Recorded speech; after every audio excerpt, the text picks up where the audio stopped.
Leo nitakutajia dalili kubwa 5 ambazo utakapoziona kwa mtoto wako, ujue mtoto wako ndani yake ana kitu kikubwa sana ambacho bado hujajua. Huenda Mungu mtoto wako amempangia atakuja kuwa rais, atakuja kuwa mbunge, atakuja kuwa mtu mkubwa, atakuja kuwa mtu maarufu. Lakini somo hili leo halihusu watoto peke yake, linahusu pia watu wazima. Yamkini dalili hizi ambazo nitakutajia siku ya leo, kipindi ambacho wewe ulikuwa mtoto na ulikuwa unapitia dalili za namna hii. Kwa hiyo somo hili linahusu watu wazima, linahusu pia na watoto. Na mzazi, nitakwambia utakapoona dalili hizi kubwa 5 ndani ya mtoto wako, anatakiwa umlee vizuri sana, kwa sababu shetani anamtafuta sana. Sio kwa sababu yake yeye, ila kwa sababu ya kitu ambacho Mungu ameweka ndani yake. Ni kwa sababu ya ile nyota ambayo iko ndani yake. Na baki mpaka mwishoni mwa video hii, kwa sababu kama mtoto wako ana dalili hizi, nitakwambia mwishoni mwa video hii kama unatakiwa umleaje, unatakiwa umlee vipi. Lakini sio hivyo tu, mwishoni mwa video hii tutakwenda kuwaombea watoto wetu. Nitakwenda kumwombea mtoto wako na nitatamka baraka juu ya mtoto wako, Mungu aweze kumlinda na Mungu aweze kumsaidia. Sasa ninapokwenda kuonyesha dalili hizi, kama bado haujasubscribe channel yetu, unaweza ukasubscribe pale ulipo, ili kipindi ninachokuletea mafundisho mapya uwe wa kwanza kuyapata. Na kama bado hujalike video hii, unaweza kulike pale ulipo. Mungu akubariki sana. Sasa dalili ya kwanza inaonyesha kwamba Mungu ameweka kitu kikubwa ndani ya mtoto wako, ni kama mtoto wako ni msumbufu sana na sio rahisi kudhibitiwa. Kwenye kile kitabu cha Waamuzi ile sura 14 ule mstari wa 3 na 4, tunaona hata Samsoni alikuwa na tabia hiyo. Samsoni alikuwa ni msumbufu sana. Samsoni alikuwa anafanya vitu vya ajabu. Hata wewe ni mzazi, huenda wewe ni dada, huenda wewe ni kaka, unajiuliza kwa nini mdogo wako ni msumbufu sana?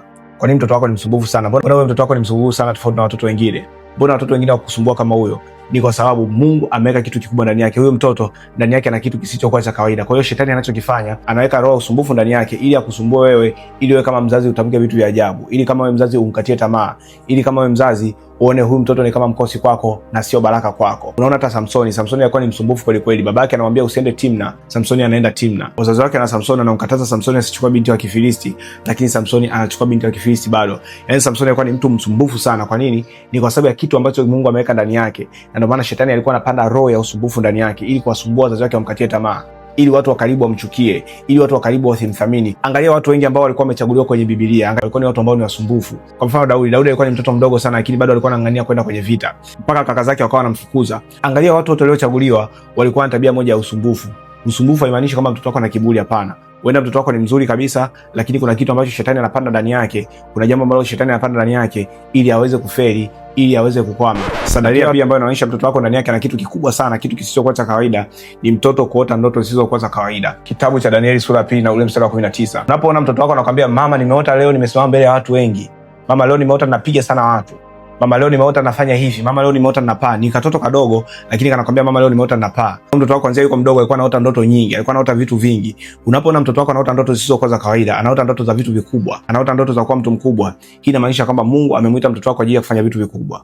Mungu amemuita mtoto wako kwa ajili ya kufanya mambo makubwa. Kwa hiyo Mungu anaanza kumfunulia mtoto. Mungu anaanza kuongea naye mtoto kuanzia akiwa mdogo. Ndio maana unaona katika maandiko Samueli alianza kusikia sauti ya Mungu akiwa mdogo sana. Samueli alianza kuongea na Mungu akiwa mdogo sana. Mungu alikuwa ameanza kujifunua ndani ya Samueli mapema sana, kwa sababu Mungu alikuwa ameweka ndani ya Samueli kitu kikubwa sana. Alikuwa ameweka unabii mkubwa sana ndani ya Samueli. Kwa hata mtoto wako siku ya leo, kwa nini mtoto wako anaota ndoto sana? Kwa nini mtoto wako huwa akiwaambia vitu pale kwenye familia huwa vinakwenda kutokea? Kwa nini mtoto wako anapata ufunuo vitu vikubwa vikubwa? Ni kwa sababu mtoto wako Mungu ameweka ndani yake kitu kikubwa sana. Mtoto wako ana nyota kali sana. Mtoto wako ana nyota isiyokuwa kawaida. Mtoto wako Mungu amemkusudia kwa makubwa. Mungu amemwandaa kwa makubwa. Hata mwangalie Yusufu alipokuwa mdogo. Yusufu alipokuwa mdogo alikuwa anaota ndugu zake wanamsujudia. Hata ndugu zake wakamwambia kwamba wewe utakuja kutawala sisi, wewe utakuja kuinuka juu yetu, wewe utakuja kutusaidia sisi. Unaona, Yusufu alikuwa ni mdogo, lakini alikuwa anapokea maono makubwa. Kila siku alikuwa anaota ndoto, mpaka ndugu zake wakawa wanamuita muota ndoto. Na unakuja kuona mwishoni Yusufu anakuja kuinuka, Yusufu anakuja kuwa waziri mkuu, Yusufu anakuja kuwa mtu mkubwa. Sio kwa sababu yake, ni kwa sababu ya ndoto alizokuwa anaziota. Kumbe ndoto mtu anazoziota, ndoto ambazo mtoto anaziota zinaweza zikaashia jambo fulani linalokuja. Kama mtoto wako anaota ndoto kubwa, cha kufanya tu mwambie mtoto wako asiwe anasema ndoto kwa watu wengine, kwa sababu kuna watu wana tabia ya kuharibu vitu ambavyo Mungu ameweka ndani ya watoto kuanzia watoto wakiwa wadogo. Kuna watu wana roho ya uharibifu. Kama ndugu zake na Yusufu walikuwa wanataka kuharibu kile kitu ambacho Mungu ameweka ndani ya Yusufu, hata hivyo siku ya leo kuna watoto ni maagenti. Kuna ndugu zake na wewe mtoto wako ambaye anaota kila siku na anasema ni maagenti. Wana uwezo wa kuharibu kitu ambacho Mungu ameweka ndani yake kupitia mdomo wake mwenyewe. Na dalili ya 3 inaonyesha mtoto wako ndani yake ana kitu kikubwa, ni kama mtoto wako anapata magonjwa mara kwa mara, au mtoto wako ni mdhaifu sana kiafya. Kitabu cha Ayubu sura ya 2 mstari wa 7 mpaka ule wa 10. Hapo unaona mtoto wako anashambuliwa sana kwa magonjwa, inamaanisha shetani anataka kuharibu hatima ambayo Mungu ameweka ndani ya huyo mtoto. Shetani anataka kuharibu kile kitu ambacho Mungu ameweka ndani ya huyo mtoto, ile nyota ambayo iko kubwa, kile kitu kikubwa ambacho Mungu ameweka ndani ya huyo mtoto. Shetani anataka kukiharibu mapema, anataka muue, anataka mtoto afuatwe na roho ya mauti, mtoto aangamie na kupotea. Ushajiuliza kwamba kwa nini mtoto wako anauma sana, lakini mnapoenda hospitalini magonjwa yanaonekana? Mtoto anaonekana anauma nini? Mtoto wako anauma sana kila siku. mtoto wako amekuwa ni mtoto wa kutumia madawa kila siku. Unaona hata kwa mfano kwa Yesu. Yesu alipokuwa anazaliwa, Herode alikuwa anataka kumuua sana Yesu. Na alipomkosa Yesu, akaenda kuua watoto wengine wote. Kwa nini Herode alikuwa anahangaika na mtoto ambaye hataongei? Kwa nini Herode alikuwa anahangaika na mtoto ambaye hana tafahamu yote? Ni kwa sababu alikuwa anajua kwamba kupitia huyu mtoto atakuja kuinuka siku moja, atakuja kulikomboa hili taifa. Huenda mtoto wako anashambuliwa sana magonjwa, ni kwa sababu kupitia huyo mtoto wako atakuja kuisaidia familia yake, atakuja kusaidia ndugu zake, atakuja kusaidia watu wake wa karibu. Sio tu kwa Yesu. Unaona hata kwa Musa. Musa alipokuwa amezaliwa, Farao ghafla alianza kuua watoto wote wa Israeli. Farao ghafla aliwachukia Waisraeli wote. Sababu shetani alikuwa anajua kuna mtoto ambaye atakuja kulikomboa taifa, kuna mkombozi amekwisha kuzaliwa tayari. Watu ambao wana tabia za ukombozi, watu ambao wana nyota za ukombozi, kuja kukomboa familia, kuja kukomboa mataifa, kuja kukomboa watu wao wa karibu, kuja kusaidia wazazi wao mwishoni. Watu hao wanapitia misukosuko mikubwa sana. Watu hao wanapitia mambo makubwa sana. Kwa nini? Kwa sababu sio wao, ila kile kitu ambacho kiko ndani yao ndio kiko kinawindwa na shetani. Sasa napokwenda kuonyesha dalili ya 4 inayoonyesha kama mtoto wako ndani yake ana kitu kikubwa sana. Kama bado hujasubscribe channel yetu, unaweza ukasubscribe pale ulipo, na kama unabarikiwa sana, basi unaweza ukalike pale ulipo. Dalili ya 4, kama upatikanaji wa mimba huyo mtoto ilikuwa ni shida sana, yani ulikuwa haushiki mimba kwa muda mrefu na ukaja kumpata huyo mtoto baadaye, au kama uliposhika hiyo mimba huyo mtoto, hiyo mimba ilikutesa sana kuliko mimba ya watoto wengine wote, hii inamaanisha kwamba Mungu ameweka kitu kikubwa ndani ya mtoto wako. Angalia maandiko yanatuonyesha mamake na Samsoni alikuwa ni tasa.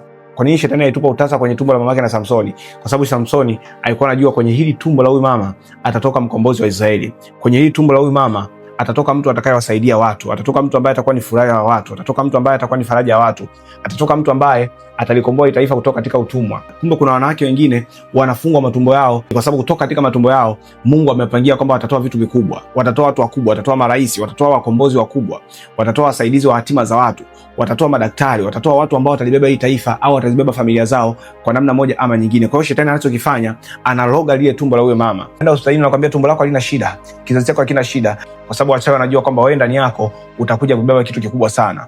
Nguvu za giza zinajua kwamba ndani yako atatoka mtumishi, ndani yako atatoka rais, ndani yako atatoka mtu ambaye atawatoa hawa wanadamu kutoka katika utumwa wa vitu fulani, atawapeleka katika uhuru wao. Kwa hiyo shetani anaanza kupambana na tumbo lako kuanzia mtoto hajawa mimba bado. Shetani anaanza kupambana na huyu mtoto kuanzia huyu mtoto bado hajaingia tumboni kwako, anamzuia huyu mtoto asiingie tumboni kwako. Pia unaona hata mamake na Samueli Hana alikuwa anahangaika sana. Na Penina alikuwa anamcheka kila siku kwamba wewe ni tasa, wewe ni tasa, wewe ni tasa. Kwa nini Hana alikuwa ni tasa? Shida ilikuwa kwa Hana, shida ilikuwa kwa kile alichokibeba. Shida ilikuwa kwamba tumbo lake Mungu alikuwa amempangia kwamba kwenye hii tumbo atatokea nabii mkubwa ambaye hajawahi kutokea wala hata kuja kuwapo nabii kama huyo. Kwa hiyo alichokuwa anakifanya alikuwa anafunga ile tumbo, hakuna kupata mimba. Na dalili ya 5 inaonyesha kama mtoto wako ndani yake na kitu kikubwa ni kama anachukiwa sana marafiki zake ama ndugu zake aliozaliwa nao nyumba moja. Unaona kwa mfano hata kwenye kitabu cha Samueli wa kwanza ile sura ya 16 ule mstari wa 11 mpaka ule wa 13, unaona Daudi alikuwa anadharauliwa na ndugu zake. Ndugu zake wote na Daudi walikuwa wanamdharau. Ndugu zake wote na Daudi walikuwa wanamchukia bila hata sababu yoyote. Kwa sababu shetani anajua akipanda chuki ndani ya wanafamilia yako, wanafamilia yako watakusuppress, wanafamilia yako watakuchukia. Na wanafamilia wanapomchukia huyu mtoto anakuwa ni mtu peke yake, huyu mtoto anakuwa ni mtu kukataliwa, huyu mtoto anakuwa ni kituko. Na hivyo anashindwa kutimiza ile kusudi ambalo Mungu ameweka ndani yake. Kitu ambacho Mungu ameweka ndani yake kinaharibika kwa sababu shetani huwa anatumia ndugu wa karibu wa mtoto. Angalia sana huyu mtoto ambaye ana dalili hizi. Usipoangalia, watu wa kwanza ambao wanaweza kumharibu mtoto sio watu kutoka nje, ila ni watu kutoka katika familia hiyo hiyo. Angalia hata kwa habari pia Yusufu. Yusufu, watu ambao walikuwa wanataka kumuua, watu waliomuuza kwenda utumwani ni ndugu zake wenyewe. Sasa muda huu nataka niombee watoto wako, lakini pia nataka niombee uzao wako. Weka mkono wako kwenye tumbo lako niweze kuomba pale ulipo. Baba, kwa mamlaka ya jina la Yesu Kristo Nazareti hai, ninaombea watoto wa huyu mama, naombea watoto wa huyu baba kuanzia sasa. Ile kusudi ambayo umeweka ndani yao, ile nyota ambayo umeweka ndani yao, kile kitu kikubwa ambacho umeweka ndani yao, Baba naomba kiende kudhihirika kuanzia siku ya leo kwa mamlaka ya jina la Yesu Kristo Nazareti hai. Amen. Na pia kama umebarikiwa sana, umejifunza kitu, basi niandikie pale kwenye comment section nimejifunza kitu, lakini andika pia pale kwenye comment section Mungu bariki uzao wangu. Lakini pia unaweza ukachukua sadaka yako pale ulipo ukajiungamanisha pamoja na maombi haya tulioombea watoto wako, ukamwambia Mungu, kwa sadaka hii ninaomba nitakapotoka kwenye madhabahu hii mtoto wangu akalindwe, mtoto wangu akakue, na lile jambo ambalo umeweka ndani ya mtoto wangu liende likazaliwe kuanzia sasa bila kipingamizi chochote. Na utakapokuwa unafanya hivyo, ninaombea watoto wako na naombea uzao wako, Mungu akaubariki. Kwenye tumbo lako wakatoke watu wakubwa, kwenye tumbo lako wakatoke marais, kwenye tumbo lako wakatoke watoto ambao watakupa amani, wasitoke watoto watakao kusumbua kuanzia sasa kwa mamlaka ya jina la Yesu Kristo Nazareti hai. Amen. Namba za sadaka ambazo unaweza kujiungamanisha pamoja na maombi haya, hizo namba ambazo zinaonekana hapo chini ya screen yako. Na muda huu tumefikia mwisho wa video hii. Kama bado hujasubscribe channel yetu, unaweza ukasubscribe pale ulipo ili kipindi ninachokuletea mafundisho mapya uwe wa kwanza kuyapata. Na kama bado hujalike video hii, basi unaweza ukalike mahali pale. Mungu akubariki sana. This is Apostle Deusi Sengo. Amen. Shalom. Peace.